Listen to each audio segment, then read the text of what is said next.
Did you notice that not everything in Zootopia 2 makes as much sense as it seems? Seriously, there's stuff that looks totally normal at first glance. But if you stop and think about it for 2 seconds, the whole thing starts looking a little fishy.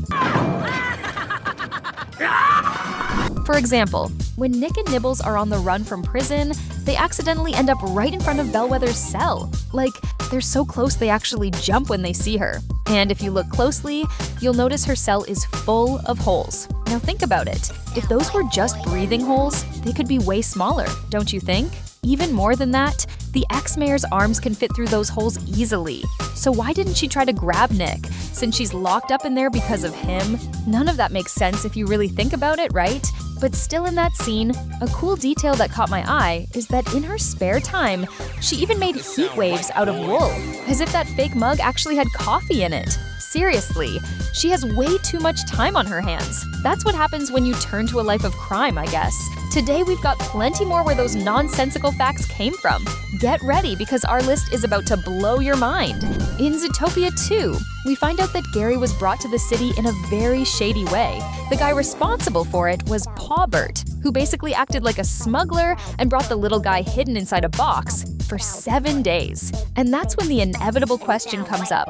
How on earth did he survive all that time in there? I mean, it makes sense that some snakes can go days without eating, but still, 7 days inside a box seems a bit extreme, doesn't it? But the answer is actually more interesting than the question. According to the director, Gary didn't go hungry. He came well equipped for the trip, with some snacks and even fish-based protein. In other words, while everyone thought he was suffering, Gary was basically just having a snack in the middle of being smuggled. Now check out this detail that usually goes unnoticed, but it's very strange. In Zootopia, we simply have no idea how far Nick Wilde lives from Judy Hopps. The movie never shows it clearly, but the timestamps reveal a very curious situation. Before heading to the gala, it shows it's still 6:30 p.m. Then, shortly after, Judy calls Nick, and when we see her again, she's already arriving at his place at 7:05 p.m. That means, in less than 30 minutes, she managed to get dressed and still cross the city to her partner's house. So here's the burning question: do they basically live on the same block and we never noticed? Or did Judy just floor it and ignore every single traffic law in Zootopia? Because if there's speed cameras in that city, that ticket is definitely coming in the mail fast. Now here's a detail that makes us wonder. Is Nick Wilde actually rich? That's because in the first movie, he mentions himself that he was making around $70K a year. And the best part? Tax-free. So theoretically, he should be doing great financially, right? But then reality hits, because in Zootopia 2, we see the bachelor pad he lives in underneath an elephant gym. Even Judy, who lives in a tiny apartment, was shocked at how messy that place was. Does he have a safe under the floorboards full of cash or something? Now here's an absence that's almost suspicious. Have you noticed that among the reptiles, not a single crocodile or alligator appears? We have everything else. Snakes, lizards, turtles, but no crocs. And the funniest thing is that there is an appearance, but it's well hidden. At one point, Judy is seen reading a book where you can see a crocodile, which means they do exist in this universe. They just aren't out there living normally like the other animals. In fact, in the original story of the movie that involved reptilian agents, one of them was supposed to be an alligator. But maybe among reptiles, crocodiles, and alligators are still considered too aggressive, hence why they're missing. If you watched Zootopia 2, you must have noticed that Zebrowski's stripes are visibly different from Zebraxton's, and that's not all. Their ears and even their manes don't quite match up either. In other words, he's actually a white horse who painted himself and went undercover as a zebra. But what makes no sense is that Zebraxton never noticed it, even though Zebrowski had to confess. Are the zebras in Zootopia nearsighted or something? In Zootopia, various animals, like mammals, reptiles, and even birds, as we see in the post-credits scene, evolved, built a society, work, and wear clothes. But what about the fish? They basically just got stuck in time. Why are they the only ones who didn't keep up with all this evolution? The answer is a bit weird, but it makes sense. The creators decided to keep these little guys the way they are for a very practical reason. food. The carnivorous animals in the city still need protein to survive, so someone had to fill that role in the ecosystem. And that's where the decision to leave fish and even insects without evolving comes in, which allows them to continue being food within the Zootopia universe without overcomplicating the story. This solved a huge problem that could have made everything way more confusing. If you made it this far, do the following. Click the subscribe button. I think we deserve it.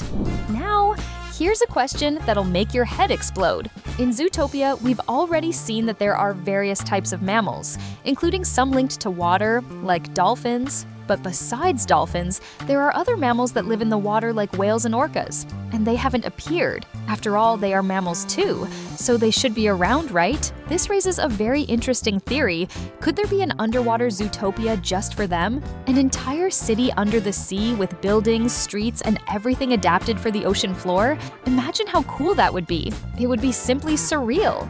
And the most curious thing is that the director himself has already commented on this. He confirmed that these animals do exist in this universe, but he doesn't know yet if they have their own city. In other words, this could very well show up in the future and expand this already giant world even more. And if we think about it, so far we haven't seen any coastlines or beaches in Zootopia, and whales and orcas mainly inhabit the seas. Let's wait and see in the next movies. Everyone knows that in the animal city, crime exists and there's a lot of it. The Linksleys and Mr. Big are there to prove it, not to mention Nick and his shady past. In other words, criminality is definitely part of this universe, but then comes the question that makes everything more intense. Are there hitmen? Or even a black market running behind the scenes selling forbidden stuff? The most honest answer is maybe, but it's never been shown directly. Most likely the creators preferred not to explore that darker side to keep the tone light and family-friendly. So, even if that kind of thing might exist in the shadows of Zootopia, it's something the movie chooses to keep far away from the spotlight. Tell me, have you ever stopped to think about how old Paubert is in Zootopia 2? Because just looking at him, you can't really tell. But according to the director, Paubert is the baby of the family. He's already around 30 years old, meaning he's not as young as he looks. In fact, he ends up being older than Judy Hopps, who is about 25, and just a little bit younger than Nick Wilde, who is around 33. So Paubert is right there in the middle, neither a rookie nor a veteran, but already old enough to get into plenty of trouble. And let's be honest, that explains a lot. Now look at this curious detail that a lot of people miss. In Zootopia 2, Paubert clearly stands out from his own siblings. And it's not just because of his personality. His whiskers are much longer and wavier, while the rest of the family keeps a more standard look. And this wasn't by accident. According to the film's concept art, this detail was designed specifically to show that Paubert doesn't get the same level of respect within the family. But like every good fan, the internet went further. There's a very curious theory floating around that tries to explain this within the story. What if those different whiskers are the result of catnip? Some people believe Paubert overdoes it with that habit, which ends up reflecting in his appearance. Have you noticed that there are no dogs or cats in Zootopia? In Zootopia 2, we see several new animals like zebras, anteaters, and dozens of marine animals like seals, beavers, and sea lions. And even several reptiles are introduced, but not a single cat or dog shows up. The funniest part is that if we go back to the first movie, we'll see a hilarious parody of Moana called Mi Moana, yes, with a cat reference, plus products scattered around the city with images of dogs. And it doesn't stop there. Besides that, Judy's boss, Chief Bogo, simply calls Nick an orange dog. What do you mean? That makes it seem like dogs actually exist in this world, but not as the pets we know, rather as wild versions within the Zootopia universe itself. Confusing? For sure. Brilliant? Also yes. Now answer me this. Have you ever noticed that in Zootopia practically nobody wears shoes? Like, an entire city full of styles, clothes, professions, and the concept of footwear was just completely ignored. Even at the city's celebration gala dinner, we see everyone wearing elegant outfits but no shoes. The closest thing to it are some questionable details, like Gazelle, who is the only one seen wearing heels. Now pay attention to this because it's really weird. In Zootopia, if you stop to count, there are almost no foxes in the city. We see Nick Wilde, Gideon Gray, Nick's mom, and Finnick, who is also a different type of fox. But what about the rest? Did everyone disappear? We're talking about a city full of different species walking around. But But when it comes to foxes, it seems like they either went extinct or all decided to take a vacation at the same time. But there's a very interesting reason behind this. If there were a bunch of foxes just like Nick walking around, it could confuse the audience. Imagine seeing a random fox and thinking, wait, is that Nick's dad? So to avoid that kind of distraction, the creators probably limited the number, which solves one problem but creates another. The feeling that foxes have simply vanished from Zootopia. Do those famous carrot recorders from Zootopia actually follow any logic? In several scenes, you can notice that their size changes completely. One minute it's small, the next it looks bigger. Like, what's the actual size of that thing?